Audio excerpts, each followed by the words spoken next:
الحمدللہ، اللہ تعالیٰ کا لاکھ لاکھ شکر ہے کہ مالک الملک نے اپنی یاد کی توفیق اور موقع عطا فرمایا۔ لاکھوں اور کروڑوں درود حضرت محمد مصطفیٰ صلی اللہ علیہ وآلہ وسلم پر، جن کے طفیل مالک الملک نے یہ مہربانی عطا فرمائی۔ سامعین کرام، اللہ تعالیٰ نے قرآن پاک میں ارشاد فرمایا، اعوذ باللہ من الشیطان الرجیم، بسم اللہ الرحمن الرحیم۔ اور لوگوں میں کچھ ایسے بھی ہوتے ہیں جو اللہ تعالیٰ کے بغیر دوسروں کو اپنا معبود بنا لیتے ہیں اور ان سے اس طرح محبت کرتے ہیں جس طرح اللہ تعالیٰ سے محبت کی جاتی ہے۔ ایماندار لوگ اللہ تعالیٰ کی محبت کے عاشق ہوتے ہیں، اور اگر یہ لوگ جنہوں نے ظلم کیا ان کو دیکھیں جن کو عذاب ہو رہا ہے، تو ان کو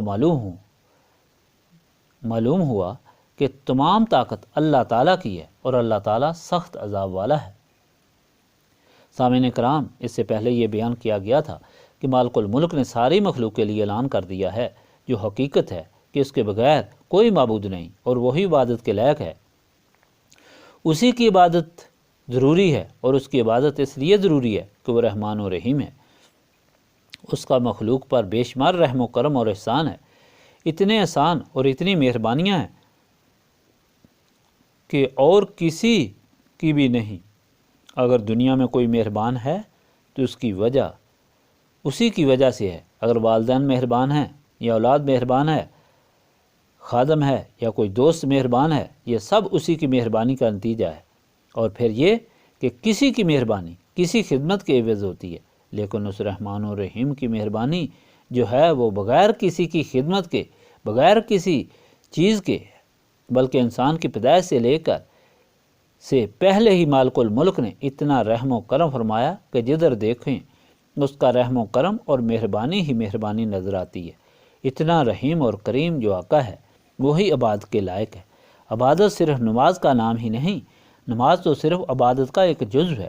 عبادت کا مطلب یہ ہے کہ انسان سر کے بالوں سے لے کر پاؤں کے ناخنوں تک ہر وقت اپنے مالک کے سامنے سر بسجود رہے، یعنی اس کا دل ہر وقت اپنے مالک کی یاد میں رہے، اور ہر وقت اسے یہ خیال رہے کہ اس کے وجود میں کوئی خیال ایسا نہ آئے، کوئی عمل اس سے ایسا نہ ہو جو مالک الملک کی رضا کے خلاف ہو۔ ہر وقت وہ اپنا محاسبہ کرتا رہے، رات کو بھی دن کو بھی، چلتے پھرتے بھی، کھاتے پیتے بھی، یہ اسے احساس ہو کہ یہ سب کچھ اسی کی عنایت ہے، اسی کی مہربانیاں ہیں، اور اسی کے سامنے ہمیشہ سرنگوں رہے۔ ہاتھ ہلائے تو اس کی رضا کے لیے، پاؤں ہلائے تو اس کی رضا کے لیے، زبان ہلائے تو اس کی رضا کے لیے۔ اس کا نام عبادت ہے، اور یہ عبادت صرف اسی معبود کے لیے مقصود ہے جس نے اتنے کرم اور مہربانیاں فرمائیں، کیونکہ یہ جتنی بھی مہربانیاں، آسائشیں اور خوشیاں ہیں، یہ سب اسی کی طرف سے ہیں اور کسی کی طرف سے نہیں۔ اگر کائنات کو دیکھو یا کائنات انفسی کو دیکھو یا کائنات افاقی کی طرف دیکھو، یہ سب اس کی عطا ہے۔ جب آنکھوں سے انسان دیکھتا ہے تو اس کو یہ احساس ہوتا ہے کہ یہ سب اسی کا رحم و کرم ہے۔ زبان سے بولتا ہے تو یہ احساس ہوتا ہے کہ یہ اسی کی مہربانی ہے۔ کانوں سے سنتا ہے تو یہ احساس ہوتا ہے کہ یہ اسی کی مہربانی ہے۔ پاؤں سے چلتا ہے تو یہ احساس ہوتا ہے کہ یہ اسی کی مہربانی ہے۔ ہاتھوں سے کام کرتا ہے تو یہ احساس ہوتا ہے کہ یہ اسی کی مہربانی ہے۔ سمجھتا اور سوچتا ہے تو یہ اسی کی مہربانی ہے۔ اگر ماں باپ یا اولاد کی وجہ سے دل و دماغ میں ٹھنڈک ہے، یا آنکھوں میں ٹھنڈک ہے، خوشی حاصل ہے، یا سر پر سایہ ہے، تو یہ بھی اسی کی طرف سے ہے۔ گویا یہ کائنات انفسی اسی کی عطا کردہ ہے۔ اسی طرح اگر کائنات افاقی کا مطالعہ کیا جائے تو یہ یقین ہوتا ہے کہ یہ بھی سب اسی کی طرف سے ہے۔ زمین پر پاؤں رکھو تو پتہ چلتا ہے کہ اسی نے پیدا کی ہے۔ اگر کوئی انسان کھاتا ہے تو معلوم ہوتا ہے کہ یہ سب اسی کی طرف سے ہے۔ تو مالک الملک نے یہ اعلان فرمایا کہ وہی عبادت کے لائق ہے، کیونکہ سب مہربانیاں اسی کی ہیں۔ اور اگر اس مہربان کے سامنے سر جھکانے کے بجائے انسان کسی دوسرے کے آگے سر جھکائے تو یہ بے وفائی ہے، یہ بہت بڑا گناہ ہے، اور اس کا بہت بڑا عذاب اور بڑی سخت سزا ہے۔ یہ ثابت کرنے کی غرض سے کہ یہ ساری کائنات اس نے عطا فرمائی ہے، مالک الملک نے تشریح کر کے فرمایا کہ ذرا آنکھیں کھولو اور آنکھیں کھول کر آسمان کو دیکھو کہ یہ کس نے بنایا ہے۔ اس میں یہ سورج جو تم کو گرمی دیتا ہے، یہ سارے جو تم کو راہ دکھاتے ہیں، یہ چاند کس نے بنائے، یہ سمندر تمہارے لیے کس نے بنایا ہے، جیسے پانی بخارات بن کر آسمان کی طرف جاتا ہے اور پھر تم پر برستا ہے، پھر اس میں تمہارے لیے راستے بنائے گئے ہیں۔ سمندر میں کشتیاں اور جہاز کون چلاتا ہے؟ یہ افواہیں کس نے بنائی ہیں؟ جو تم پر رحمت تو بارش برساتی ہیں، جو بادل کو ادھر ادھر لے جاتی ہیں، یہ کس نے بنائی ہیں؟ یہ سب کچھ اسی نے عطا فرمایا ہے۔ مالک الملک یہ ثابت کرنے کے بعد فرماتا ہے کہ یہ ثبوت تو موجود ہے، اس بات کی ضرورت نہیں کہ ہر ایک آدمی کو بیان کر کے بتایا جائے، یہ سب چیزیں تو سامنے دکھائی دیتی ہیں۔ یہ کائنات تو ایک کھلی کتاب ہے کہ جو اس کو حقیقت کی آنکھ سے دیکھتے ہی نہیں، جو اس کو سمجھتے ہی نہیں، جو اس کو سنتے ہی نہیں، یعنی یہ احساس ہی نہیں کہ یہ کس کی عطا کردہ ہے، یہ سب چیزیں کس کی بنائی ہوئی ہیں، یہ کس لیے بنائی ہوئی ہیں اور کس کی خاطر بنائی ہیں، جن کو یہ کوئی خیال ہی نہیں کہ جس مالک الملک نے یہ سب کچھ عطا فرمایا ہے، جو اسی کی موجودگی کے بھی منکر ہیں، اس کی عبادت سے بھی منکر ہیں اور اس کے حکم کے بھی نافرمان ہیں۔ یہ لوگ کیوں اس طرح ہیں؟ یہ اس لیے اس طرح ہیں کہ یہ اندھے، بہرے اور گونگے ہیں، بے سمجھ ہیں، ان کی عقل کام نہیں کر رہی، اور عقل کام اس لیے نہیں کر رہی کہ نفسانی خواہشات اور شیطانی شہوات کی وجہ سے ان کی عقل پر پردے پڑ چکے ہیں، اور جب اندھیرا چھا جاتا ہے تو ہر طرف اندھیرا ہی اندھیرا ہو جاتا ہے اور کچھ دکھائی نہیں دیتا۔ پھر ضرورت ہے کہ اس لالٹین کو صاف کیا جائے اور لالٹین کو جلایا جائے، پھر اس اندھیرے کو دور کیا جائے تو پھر سب کچھ دکھائی دینے لگے گا، ہر طرف روشنی ہو جائے گی۔ اس طرح عقل والوں کے لیے اللہ تعالیٰ نے یہ فرمایا ہے کہ اس عقل کو زندہ کرو، اسے جلا بخشو اور اس کی صفائی کرو کہ تم کو معلوم ہو جائے کہ تمہارا معبود کون ہے اور کیوں معبود ہے، اور اس کے سامنے تمہیں کس طرح عبادت کرنی چاہیے، اور پھر تم اس کے ساتھ ایسی محبت اور تعلق رکھو جو کسی کے ساتھ نہ ہو۔ عقل کو ایسی زندگی کیسے جلا بخشتی ہے؟ انسان کس طرح اپنے مالک کی پہچان کر سکتا ہے؟ اس کے رحم و کرم کی شناسائی کیسے حاصل کر سکتا ہے؟ عقل کو روشن کیسے کر سکتا ہے؟ اس سوال کے جواب میں مالک الملک نے اعلان فرما دیا کہ اے نبی صلی اللہ علیہ وآلہ وسلم، جہاں آپ صلی اللہ علیہ وآلہ وسلم کو ڈرانے والا، اپنی طرف بلانے والا، خوشخبری سنانے والا بنا کر بھیجا ہے، وہاں روشن کرنے والا چراغ بھی بنا کر بھیجا ہے، یعنی یہ خلق خدا کے دلوں کو روشن کر کے انہیں صراط مستقیم پر چلا کر اپنے خالق اور مالک سے ملائے اور اللہ تعالیٰ کی پہچان کرائے اور عقلوں کو جلا بخشے اور انسان کو صراط مستقیم پر گامزن کرے۔ مالک الملک نے یہ ساری ہدایتیں بخشنے کے بعد پھر یہ فرمایا کہ یہ ہدایتیں تو ساری مل گئیں، مگر پھر بھی دو جماعتیں ہوں گی، ایک رحمان کی جماعت ہوگی اور ایک شیطان کی جماعت ہوگی۔ کچھ ایسے لوگ ہیں جو اس معبود کی طرف سے توجہ ہٹا لیتے ہیں جس کی طرف سے ان کی ہدایت کے لیے 1,24,000 کم و بیش ہادی آئے اور ان کے لیے کتب سماوی بھیجی گئیں، اور ہر لحظہ اور ہر لمحہ جن کو یہ کائنات درس دے رہی ہے، اس کے باوجود بھی وہ لوگ اس مالک الملک کو بھلا کر اس کی طرف سے توجہ ہٹا کر ان چیزوں کی طرف متوجہ ہو جاتے ہیں جو اس نے عطا فرمائی ہیں۔ مثال کے طور پر یہ بہت بڑا گناہ تھا جس کو شرک اعظم کہا جاتا ہے کہ بت بنا کر ان کے سامنے سجدہ کرتے تھے اور ان سے محبت اور ان کا احترام اس طرح کرتے تھے جس طرح خدا کا احترام کیا جاتا ہے، لیکن اس کے ساتھ ساتھ ان کی خواہشات نفسانی ایسی ہو گئی تھیں کہ ان کی ہر ادا اللہ تعالیٰ کی طرف سے ہٹ کر دنیا کی طرف ہو گئی تھی۔ مثال کے طور پر وہ اپنے ماں باپ کی پرستش کرتے تھے اور ان سے ایسی محبت رکھتے تھے جس طرح اللہ تعالیٰ سے رکھنی چاہیے۔ اگر ماں باپ مشرک ہیں، اگر ماں باپ غلط راستے پر چلانے والے ہیں، اگر ماں باپ گمراہ ہیں، تو وہ کہتے تھے کہ جس راستے پر ہمارے ماں باپ ہیں ہم تو اسی راستے پر چلیں گے۔ یہ ان کی طرف سے جواب ہوتا تھا۔ یا اولاد سے ایسی محبت رکھتے تھے کہ اگر نماز کا وقت ہے، نماز نہیں پڑھی، نماز کے وقت اولاد کو کھلاتے پلاتے رہے، اولاد کو خوش رکھنے کے لیے چوری بھی کرتے، مالک کو ناراض بھی کرتے، بددیانتی بھی کرتے اور ہر قسم کے جرم بھی کرتے رہے۔ یہ ساری محبتیں خواہ اولاد سے ہوں، جان سے ہوں، مال و منال سے ہوں، دراصل یہ سب محبتیں تو اللہ تعالیٰ کے لیے ہیں، اور باقی سب سے محبت صرف اس لیے کی جاتی ہے کہ اللہ تعالیٰ راضی ہو۔ ماں باپ سے محبت اس لیے کی جاتی ہے کہ اللہ تعالیٰ نے حکم دیا ہے کہ یہ تمہارے ماں باپ ہیں، یہ خیال رکھو کہ میں ان کی خدمت کروں گا تو میرا اللہ تعالیٰ خوش ہوگا۔ تو ماں باپ کی ایسی خدمت عبادت ہے اور وہ اس معبود وحدہ لا شریک کی عبادت ہے۔ اس طرح اولاد کے ساتھ انسان محبت کرتا ہے، لازماً کرتا ہے، اور دن رات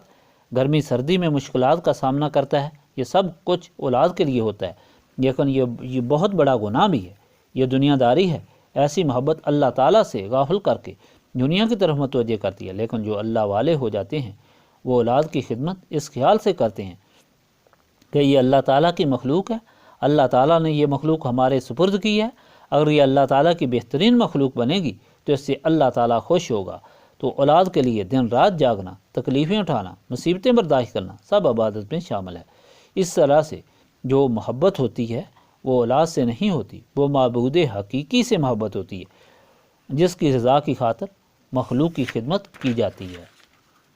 اسی طرح انسان دن رات اپنی آرائش و ذبائش میں لگا رہتا ہے، لیکن خدا کی بارگاہ میں ایک ایک گھونٹ پانی اور ایک ایک نوالے کا حساب ہوگا، اور یہ سب دنیا داری ہے۔ لیکن اگر انسان اسی خیال سے کھائے اور اسی خیال سے اپنے آپ کو آرام میں رکھے کہ میں آرام میں رہوں گا، زندہ رہوں گا تو اللہ تعالیٰ کی یاد کروں گا، اس کے کام پورے کروں گا، تو اس کا کھانا پینا، اٹھنا بیٹھنا، سونا جاگنا، چلنا اور پھرنا سب معبود حقیقی کی عبادت میں شمار ہوگا۔ معلوم یہ ہوا کہ اللہ تعالیٰ یہ فرما رہا ہے کہ دیکھو یہ جو محبتیں لوگ کر رہے ہیں یہ دنیا کی محبتیں ہیں، اللہ تعالیٰ سے حقیقی محبت ہونی چاہیے۔ جو دنیا والوں سے محبت کر رہے ہیں تو انہوں نے ایسی محبت شروع کر دی جس طرح خدا سے محبت کی جاتی ہے، مگر وہ لوگ جن کی عقلوں کو اللہ تعالیٰ جلا بخشی دیتا ہے، جن کی عقل زندہ ہو جاتی ہے اور روشن ہو جاتی ہے، وہ ایسے لوگ ہیں، وہ ساری کی ساری محبتیں اللہ تعالیٰ سے رکھتے ہیں۔ وہ اس کا ثبوت یہ ہے کہ جب اللہ تعالیٰ کی محبت کے راستے میں کوئی چیز آ جائے یا کوئی رکاوٹ پیدا ہو جائے،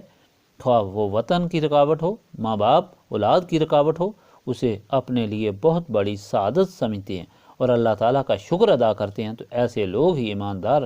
رہیں گے۔ گویا ایمان کی نشانی یہ ہے کہ انسان اللہ تعالیٰ کے لیے ہی محبت کرے، اللہ تعالیٰ کے لیے ہی زندہ رہے۔ اگر کسی سے محبت بھی کرے تو اللہ تعالیٰ کی رضا کے لیے کرے، جو بھی کرے اللہ تعالیٰ کی رضا کے لیے کرے۔ کوئی اس پر مہربانی کرے تو اسے بھی اللہ تعالیٰ ہی کی طرف سے سمجھے، اور پہلے اللہ تعالیٰ کا شکر ادا کرے، بعد میں اس کا شکر ادا کرے۔ اللہ تعالیٰ نے فرمایا کہ ایمانداروں کی نشانیاں ہیں کہ وہ اللہ تعالیٰ سے محبت کرتے ہیں، اور ایسی محبت کرتے ہیں کہ ایسی محبت نہ ماں باپ سے کرتے ہیں، نہ اولاد سے کرتے ہیں، نہ کسی اور چیز سے کرتے ہیں۔ اللہ تعالیٰ یہ فرماتا ہے کہ دونوں جماعتوں میں بہت بڑا فرق ہے۔ وہ جو اللہ تعالیٰ سے غافل ہو کر دنیا سے محبت شروع کرتے ہیں، وہ یہ سمجھتے ہیں کہ ہم نے جو یہ دنیا بہت حاصل کر لی ہے، یا کسی مہربان نے ہمیں دنیاوی آسائشیں عطا فرمائی ہیں، تو اس کا ہم شکر ادا کریں گے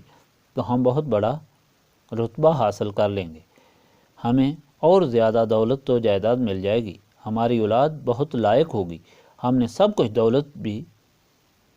وقت بھی اس کے لیے وقف کر دیا ہے، تو یہ بڑی ہو کر ہمیں جنت میں لے جائے گی اور ہمیں بہت دور تک پہنچا دے گی۔ ایسے لوگ اللہ تعالیٰ سے غافل ہو کر اللہ تعالیٰ کی جو محبت ہے وہ دنیا سے ملانا شروع کر دیتے ہیں، تو اللہ تعالیٰ فرماتا ہے کہ وہ لوگ بہت بڑے دھوکے میں ہیں۔ یہ دھوکہ ایسا ہوتا ہے جیسا کہ صحرا ہوتا ہے کہ پیاسے کو دور سے ریت یوں دکھائی دیتی ہے کہ شاید بہت زیادہ پانی ہے اور میری خوشی کا سامان ہو گیا ہے، لیکن قریب پہنچتا ہے تو پتہ چلتا ہے کہ یہ تو ریت ہی چمک رہی تھی، یہ پانی نہیں تھا، تو پیاسا وہاں ذلیل و خوار ہو کر مرتا ہے۔ اسی طرح یہ لوگ جو دنیا کی ان چیزوں سے محبت کرتے ہیں، اگر ان کی حالت دیکھ لیں تو ان کی عقل حیران ہو جائے، ان کا تکبر اور غرور ہوا ہو جائے، ان کی شیخیاں ساری ختم ہو جائیں، اور یہ سخت خوف زدہ ہو جائیں کہ کس طرح اس طرح کے لوگوں کو عذاب ہوتا ہے۔ اگر اس عذاب کی ایک جھلک ہی یہ دیکھ لیں تو ان کو پتہ چل جائے کہ اللہ تعالیٰ کی کتنی بڑی طاقت ہے۔ اللہ تعالیٰ جہاں رحمان و رحیم ہے، وہاں شدید العقاب اور شدید العذاب بھی ہے۔ اللہ تعالیٰ اسے عذاب بھی دیتا ہے جو اس کے حکم کی نافرمانی کرتا ہے، تو یہ معلوم ہو جانا چاہیے کہ وہ کتنی بڑی غلطی کر رہے ہیں۔ دوسری طرف وہ لوگ جو اللہ تعالیٰ سے محبت کرتے ہیں، اللہ تعالیٰ کے حکم کے مطابق زندگی گزارتے ہیں، وہ ایسے لوگ ہوتے ہیں جو دونوں جہانوں میں سرخرو اور سرفراز ہو جاتے ہیں۔ یہی وہ لوگ ہیں جن کے لیے دونوں جہانوں کی خوشیاں اور آسائشیں ہیں۔ سامعین اکرام، جو اللہ تعالیٰ کی طرف سے دونوں جماعتوں کا حکم ہے کہ ایسی دو جماعتیں ہیں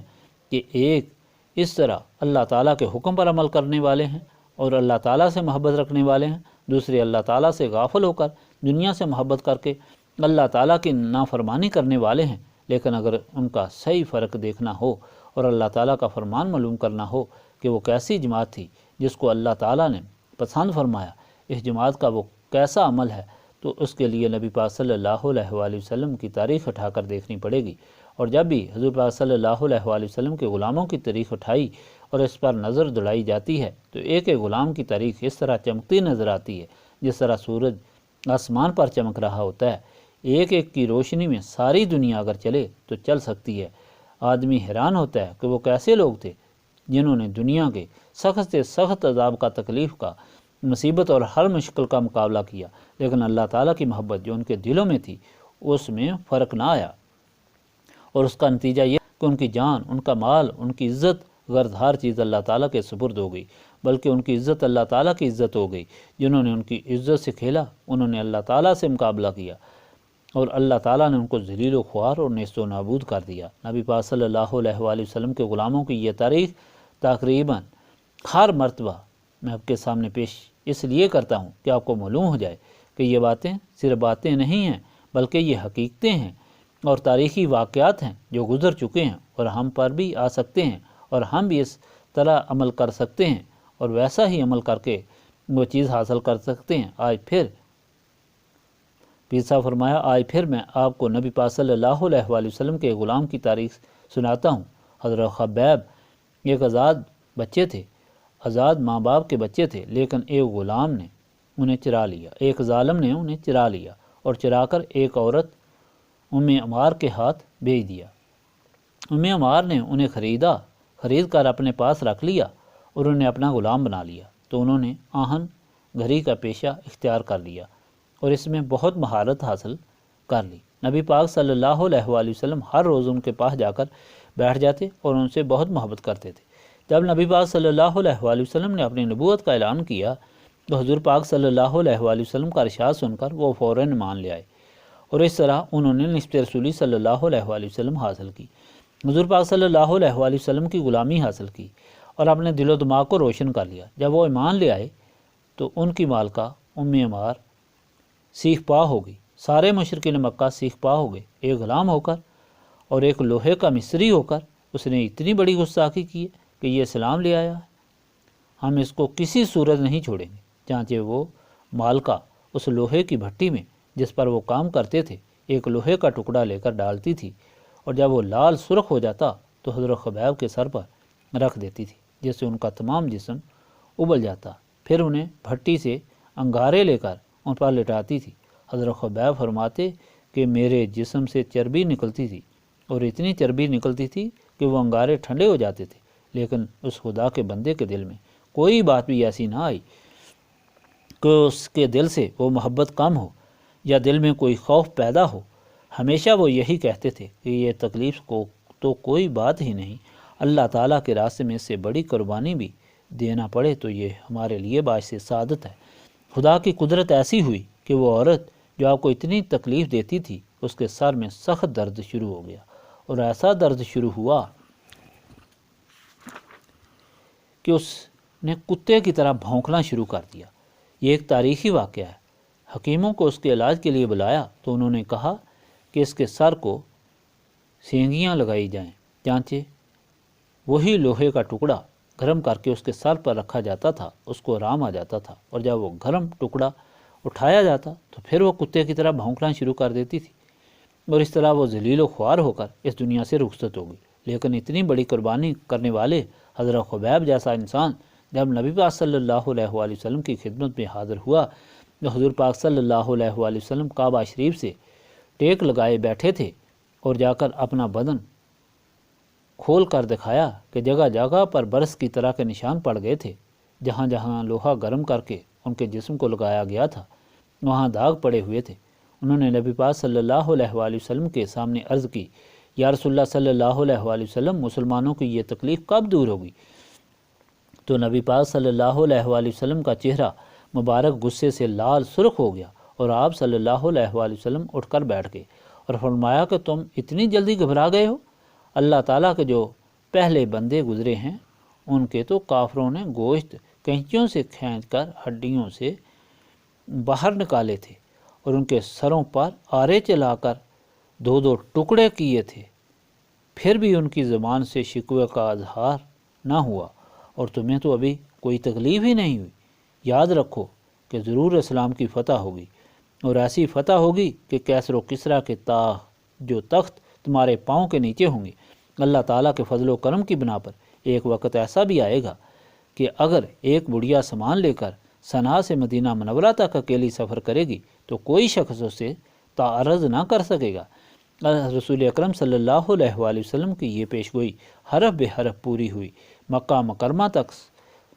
سیدنا حضرت ابو بکر صدیق کے دور میں مسلمانوں نے کیسر و کسریٰ کے معتدبہ علاقہ پر قبضہ کر لیا تھا، اور سیدنا حضرت عمر فاروق کے دور میں کیسر و کسریٰ کے مکمل علاقے مسلمانوں کے قبضے میں آ گئے، اور کیسر و کسریٰ کے تخت و تاج مسلمانوں کے پاؤں تلے روندے گئے۔ حضرت عمر فاروق کے دور خلافت میں ایک بڑھیا نے جس کے پاس کثیر مقدار میں سونا تھا، صنعاء سے لے کر مکہ معظمہ تک سفر کیا، اور وہ صنعاء واپس گئی، مگر اس سے کسی نے تعارض نہیں کیا۔ سامعین کرام، آپ کے سامنے یہ سب بیان کرنے کا مقصد یہ ہے کہ دو جماعتیں ہیں۔ ایک وہ جماعت ہے جو اپنے عمل سے دنیا کو اپنا خدا بنا لیتی ہے، یعنی دنیا کے لیے اللہ تعالیٰ کے احکام چھوڑ دیتی ہے، اللہ تعالیٰ کی محبت کو چھوڑ دیتی ہے، اور دوسری وہ جو اللہ تعالیٰ کے لیے دنیا کو چھوڑ دیتی ہے۔ ہمیں ان دونوں کا انجام دیکھنا چاہیے۔ وہ لوگ جو دنیا کے لیے اللہ تعالیٰ کو چھوڑ دیتے ہیں وہ دنیا سے بھی محروم ہو جاتے ہیں اور آخرت سے بھی محروم ہو جاتے ہیں، اور دونوں جہانوں میں ذلیل و خوار ہوتے ہیں۔ لیکن جو لوگ اللہ تعالیٰ کی خاطر دنیا کو چھوڑ دیتے ہیں، دنیا ہمیشہ ان کے قدموں میں رہتی ہے، دنیا میں بھی وہ کامیاب و کامران ہوتے ہیں، اور آخرت میں بھی سربلند کامران ہوتے ہیں، اور آخرت میں ان کے لیے وہ لوگ سربلند و کامران ہوتے ہیں۔ وہ لوگ خود یہ چاہتے ہیں کہ دونوں جہانوں میں سرخرو اور سرفراز ہوں، دونوں جہانوں کے ظلموں سے نجات حاصل کریں، وہ اللہ تعالیٰ کے اس حکم پر غور و فکر کریں۔ ان کا مقصد ہے کہ وہ اللہ تعالیٰ کی محبت کو سب محبتوں پر غالب رکھیں، اور ہر ایک چیز کی محبت کو اللہ تعالیٰ پر قربان کر دیں۔ لیکن جس طرح اللہ تعالیٰ نے فرمایا کہ یہ سمجھ حاصل کرنے کے لیے عقل و روشنی کی ضرورت ہے، وہ عقل و روشنی حاصل کرنے کے لیے نسبت رسولی صلی اللہ علیہ وآلہ وسلم کی ضرورت ہے۔ جو لوگ نسبت رسولی صلی اللہ علیہ وآلہ وسلم حاصل کرتے ہیں ان کے دل و دماغ روشن ہو جاتے ہیں، ان کے سامنے دنیا کی کوئی حقیقت نہیں رہتی، ان کے سامنے دنیا کا کوئی خوف نہیں رہتا، ان کے سامنے کوئی تکلیف نہیں رہتی، بلکہ اللہ تعالیٰ کے راستے میں بڑی سے بڑی قربانی دینے کو سعادت سمجھتے ہیں۔ ایسے لوگ اپنی خوشی، اپنا آرام، اپنا سکون، اپنا اطمینان اللہ تعالیٰ کی غلامی، اللہ تعالیٰ کی رضا، اللہ تعالیٰ کے رسول کی محبت اور غلامی میں سمجھتے ہیں۔ معلوم یہ ہوا کہ نسبت رسولی صلی اللہ علیہ وآلہ وسلم ہی وہ چیز ہے جسے حاصل کرنے کے لیے انسان صحیح مسلمان بن سکتا ہے، جسے حاصل کر کے انسان صحیح مسلمان بن سکتا ہے اور اللہ تعالیٰ کی نعمتوں کا حقدار ہوتا ہے۔ نسبت رسولی صلی اللہ علیہ وآلہ وسلم صرف ان لوگوں کو حاصل ہوتی ہے جو اپنے سینوں کو صاف اور پاک کرتے ہیں۔ سینوں کو صاف کرنے کے لیے اللہ تعالیٰ نے جو دعا بتائی ہے وہ اللہ تعالیٰ کی یاد ہے۔ اللہ تعالیٰ کی یاد سے وہ سارے زنگ، وہ ساری سیاہی جو شیطان اور نفس کی وجہ سے انسان کے سینے کے اندر پیدا ہو جاتی ہے وہ دور ہو جاتی ہے، اور جب سینے صاف ہو جاتے ہیں تو پھر اللہ تعالیٰ کی وہ جو قیمتی دولت ہے نسبت رسولی صلی اللہ علیہ وآلہ وسلم وہ حاصل ہو جاتی ہے، جس سے انسان دونوں جہان میں سرخرو اور سرفراز ہو جاتا ہے، اور دونوں جہانوں کے غموں سے اسے نجات ملتی ہے۔ اور یہی اس محفل کی غرض و غایت ہے کہ وہ سارے لوگ جو مشکلات لے کر، تکلیفیں اور اپنے درد و غم لے کر یہاں آتے ہیں، انہیں یہ طریقہ بتا دیا جائے کہ وہ ایک ایک بات کے لیے دعا نہ کرائیں، بلکہ وہ ایسی چیز حاصل کرنے کے لیے دعا کرائیں جن سے ان کی ہر مشکل حل ہو جائے، ہر غم دور ہو جائے، ہر بیماری دور ہو جائے، ہر مصیبت دور ہو جائے، اور خوشیاں اور مہربانیاں ان کی جھولی میں اس طرح آ جائیں کہ انہیں کسی چیز کی حاجت ہی نہ رہے۔ اس لیے اس محفل میں بیٹھنے والوں کو یہ سمجھنا چاہیے کہ یہ اسی مقصد کے لیے محفل ہے جس مقصد کے لیے ہم یہاں آئے ہیں، اور یہ اس مالک الملک کی یاد کی محفل ہے جو یہاں بھی موجود ہے، جو راستے میں بھی موجود ہے، جو ہمارے گھروں میں بھی موجود ہے۔ ہم اس کے سامنے سوال کر رہے ہیں، وہ ہماری تکلیفوں کو دیکھ رہا ہے، وہی اس کا علاج کرنے والا ہے اور وہی شفا بخشنے والا ہے۔ اس لیے یہاں کسی چیز کا غم اور فکر نہیں کرنا چاہیے۔ اس محفل میں بیٹھ کر ایک ہی غم اور فکر ہونا چاہیے کہ کوئی بات قولاً فعلاً ایسا سرزد نہ ہو جائے جس سے مالک الملک کی رضا ہمیں حاصل نہ ہو سکے یا اس کی ناراضگی پیدا ہو جائے، اس محفل کی بے ادبی ہو جائے، تاکہ اس محفل سے کما حق و مستفید ہو کر کما حقوق مستفید ہو کر یہاں سے واپس جائیں۔ اللہم صلی علی سیدنا محمد وعلی آلہ وصحابہ صلاۃ تکون لنا امان من کل خوف لا الہ الا انت سبحانک انی کنت من الظالمین۔ استغفر اللہ العظیم الذی لا الہ الا هو الحی القیوم واتوب الیہ۔ استغفر اللہ العظیم الذی لا الہ الا هو الحی القیوم واتوب الیہ۔ استغفر اللہ العظیم الذی لا الہ الا هو الحی القیوم واتوب الیہ۔ ربنا تقبل منا انک انت السمیع العلیم وتب علینا انک انت التواب الرحیم۔